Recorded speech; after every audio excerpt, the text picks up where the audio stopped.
i-confirm na na-deliver na po, boss, yung pera. Kay, siyempre, ko-confirm mo kay Saldico, na-deliver na po sa bahay ni Speaker. Sino po mga dinideliveran nyo? Alam nyo ba ang pangalan? Sa dami po ng pera na yon.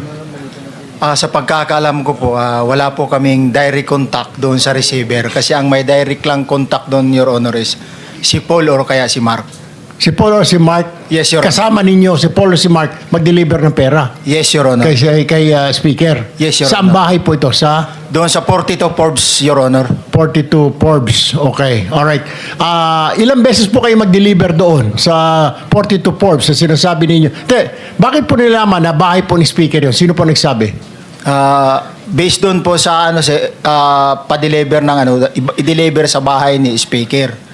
Sino nakakaalam? Si Paul at saka si Mark? Yes, Your Honor. So, dinadala po kayo doon sa bahay Yes, ni Your Honor. Speaker? Yes, Your Honor. Ilang beses po kayo nag-deliver ng pera po doon? Simula po nung pag-start ko